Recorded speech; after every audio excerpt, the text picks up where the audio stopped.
Hello दोस्तों, welcome to my channel bright Gyan. Set 58 होने वाला है। इससे पहले 57 सेट हो चुके हैं। अगर आप लोग नहीं देखे हैं तो प्लेलिस्ट बनाओ, आप लोग जा करके देख सकते हैं।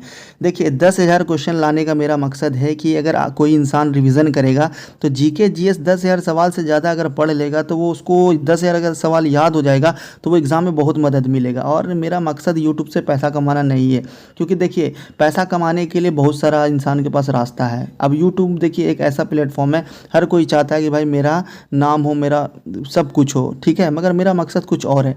मेरा मकसद है कि अगर जब हम तैयारी करते थे तो हम भी खोजते थे वीडियो की 10,000 20,000 सवाल मिले, एक ही चैनल से हमको सारा चीज़ मिल जाए।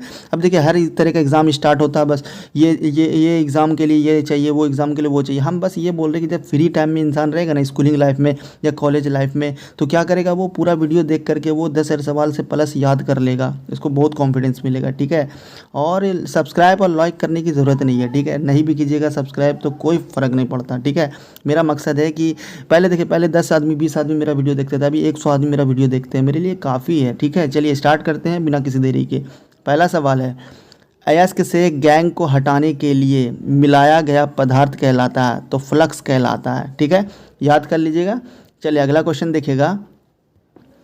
गैंग्स एवं फ्लक्स के मिलाने से बना पदार्थ कहलाता है। गैंग्स और फ्लक्स मिलाएगा तो क्या बनेगा, धातु मल बनेगा। धातु का जो गंदगी होता है ना, उसको कहते हैं हम धातु मल। चलिए अगला क्वेश्चन देखिएगा। पेट्रोल मिश्रण है किसका, हाइड्रोकार्बन का। हाइड्रोकार्बन का मतलब होता है इसमें हाइड्रोजन होगा और कार्बन होगा। चलिए अगला क्वेश्चन देखिएगा।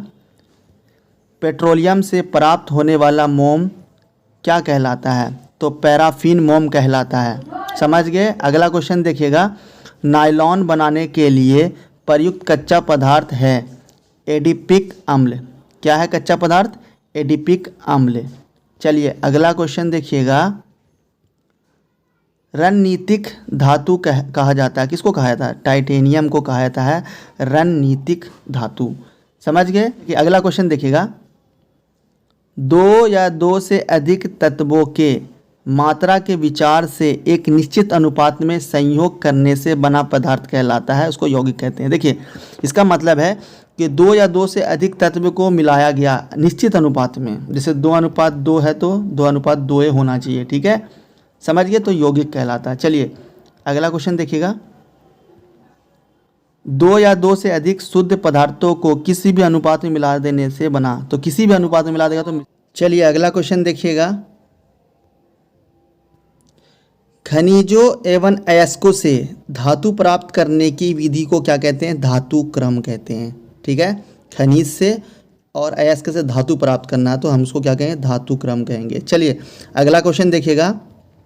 हल्दी घाटी का युद्ध कब हुआ था, तो हल्दी घाटी का युद्ध 18 जून 1576 में हुआ था। ये याद कर लीजिएगा, डेट वगैरह को आपको याद करना पड़ेगा। चलिए अगला क्वेश्चन देखिएगा।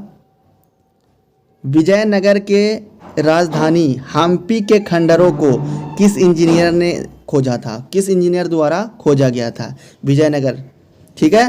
तो कॉलिन मैकेंजी 1800 ईस्वी। देखिए 1800 ईस्वी आपको याद करना आसान होगा, ठीक है। अब देखिए हम्पी कहाँ में है, कर्नाटक के अंदर है, आपको मिलेगा देखने को। तो क्या नाम था खोजने वाले का, कॉलिन मैकेंजी। समझ गए। चलिए अगला क्वेश्चन देखिएगा। मोहनजोदाड़ो की खुदाई में प्राप्त स्नानघर मतलब नहाने का बाथरूम, ठीक है, का आकार कैसा होता है, तो आयताकार आकार का होता है। चलिए अगला क्वेश्चन देखिएगा। भारत का राष्ट्रीय ध्वज संविधान सभा द्वारा कब अपनाया गया था, तो 22 जुलाई 1947 को राष्ट्रीय ध्वज को संविधान सभा द्वारा अपना लिया गया। चलिए अगला क्वेश्चन देखिएगा। कामगारों के लिए निर्वाह मजदूरी के बारे में संविधान के किस अनुच्छेद में वर्णन किया गया, मतलब कामगार जो काम करने वाला मजदूर होता है उसके सैलरी के बारे में बात किया गया। तो आर्टिकल 43, मतलब उसको अच्छा खासा सैलरी मिलना चाहिए और काम किस तरह से करवाया जाए ये लिखा हुआ है। पर इस बात को कोई मानता है, नहीं मानता, ठीक है। आर्टिकल 43। चलिए अगला क्वेश्चन देखिएगा। किस सकिर ज्वालामुखी को भूमध्य सागर के प्रकाश स्तंभ के रूप में जाना जाता है, भूमध्य सागर का प्रकाश स्तंभ। सकिर मतलब क्या होता है, एक्टिव ज्वालामुखी, इससे लावा निकलता है, ठीक है। तो इसका आंसर देखिए स्ट्रोम्बोली। कौन से द्वीप में है? लिपरी द्वीप, जो इटली के अंदर मिलेगा आपको, इटली के करीब, ठीक है, स्ट्रोम्बोली। चलिए अगला क्वेश्चन देखिएगा। नई दिल्ली को मुंबई से जोड़ने वाला राष्ट्रीय राजमार्ग कौन सा है? तो NH8 दिल्ली को मुंबई से जोड़ता है। चलिए अगला क्वेश्चन देखिएगा। कृत्रिम बुद्धिमत्ता मतलब है आर्टिफिशियल इंटेलिजेंस की खोजकर्ता कौन है? तो जॉन मैकार्टी, ठीक है, जॉन मैकार्टी ने की थी। समझ गए? अगला क्वेश्चन देखिएगा।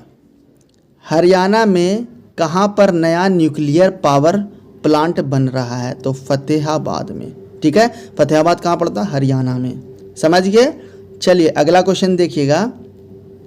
देश की पहली समुद्री विमान सेवा कहाँ पर शुरू की गई?